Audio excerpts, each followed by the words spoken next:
ప్రతి నెల రాష్ట్ర ప్రభుత్వానికి 18,000 నుంచి 18,500 కోట్ల రూపాయల ఆదాయం ఉంది. ప్రతి నెల రాష్ట్ర ప్రభుత్వానికి 18,000 నుంచి 18,500 కోట్ల రూపాయల ఆదాయం ఉంది. ఓ నెల 200 ఎక్కువ 200 తక్కువ, ఇది ప్రతి నెల ఆదాయం. 6,500 కోట్ల రూపాయలు ప్రభుత్వ ఉద్యోగస్తుల జీతభత్యాలు, పెన్షన్లు, అవుట్సోర్సింగ్, కాంట్రాక్ట్ ఏదన్నా అనుకోండి, మీకు ప్రతి నెల జీతభత్యాలు ఇవ్వడానికి 6,500 కోట్లు పోతున్నాయి. ఇంకొక 6,500 కోట్లు అయ్యగారు చేసిన అప్పులకు తప్పులకు ప్రతి నెల 10 తారీఖు లోపల కట్టాల్సి వస్తుంది. 7 లక్షల కోట్ల అప్పులు చేసిండు, కాళేశ్వరం లాంటి తప్పులు చేసిండు. ఈ రెండింటి కలిపి, ఈ అప్పులకు తప్పులకు కలిపి, ఇష్టం ఉన్నా లేకపోయినా, నాకు నచ్చినా నచ్చకపోయినా ఆయన నాకు ఇచ్చిన నజరానా ఏందయ్యా అంటే ప్రతి నెల 6,500 కోట్ల రూపాయలు నేను అప్పులోకి కట్టాల్సిందే.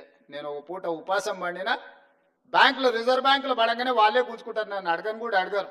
ఇది ఒక డబ్బాన ఆదాయం. ఇందులో ప్రతి రూపాయి పడంగానే 1 తారీఖు నుంచి 10 తారీఖు లోపల ఈ అప్పులు ఇచ్చిన బ్యాంకులు, రిజర్వ్ బ్యాంకు నుంచి అటే తీసుకొని పోతారు. 6,500 అటు పోయినాయి.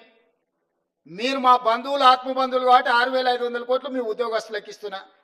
13,000 కోట్ల రూపాయలు అయిపోయినాయి. ఇక నా దగ్గర ఎంత మిగిలిందా అంటే 5,000 నుంచి 5,500 కోట్లు.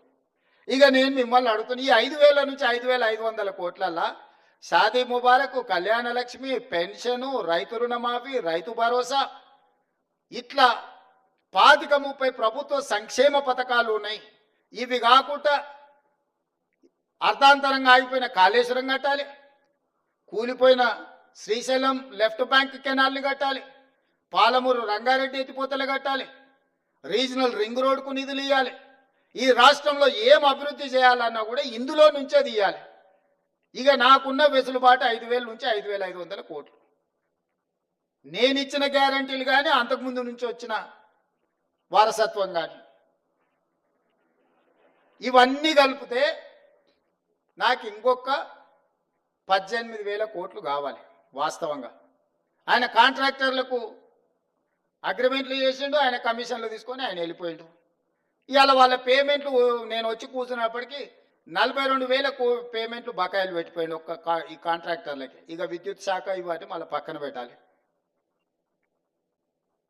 అట్లా నేను మినిమం వెల్ఫేర్ ఉన్న వాటిని ఒక మాదిరిగా నడపాలంటే నాకు 22,000 కోట్లు కావాలి. 22,000 కోట్లు నాకు వస్తే ఇప్పుడున్న కమిట్మెంట్స్ ఏదైతే వెల్ఫేర్లో ఇప్పుడు నేను చెప్పిన రైతు భరోసా కావచ్చు, లేకపోతే ఆర్టీసీ బస్సు కావచ్చు, లేకపోతే ఉచిత కరెంటు కావచ్చు, ఇంటికి సిలిండర్ కావచ్చు, రాజీవ్ ఆరోగ్యశ్రీ, ఇట్లా ఇవన్నీ కలిపితే 22,000 కావాలి. 22,000 అంటే 13,000 ఇవి తీసేస్తే 9,000 కోట్లు ఉంటే నేను ఇవన్నీ సమన్వయం చేయగలుగుతా 15 తారీఖు లోపల. ఇంకొక 8,000 కోట్లు ఉంటే ఈయన కాంట్రాక్టర్లకు పెట్టిపోయిన అప్పులకు బిల్లులు కట్టాలి. ఆ బిల్లులు పక్కన పెట్టినా కూడా 9,000 కావాలి. 9,000కు నాకు 5,500 ఉన్నాయి. అందుకే ఓ నెల ఆశా వర్కర్లకు పెండింగ్ పెడితే, ఓ రోజు అంగన్వాడీ వర్కర్లకు పెండింగ్ పెడితే, ఓ రోజు షాదీ ముబారక్ పెండింగ్ పెడితే, ఓ రోజు కళ్యాణ లక్ష్మి పెండింగ్ పెడితే, అంటే ఓ నెల పాల పైసలు ఇచ్చి ఇంటికి రాయిపి, ఓ నెల ఇంటికి రాయి ఇచ్చేసి పిల్లల ఫీజులు బకాయిలు పెట్టి, పిల్లల ఫీజులు ఒక నెల కట్టి, ఇట్లా రొటేషన్ చేసే పనే జరుగుతుంది.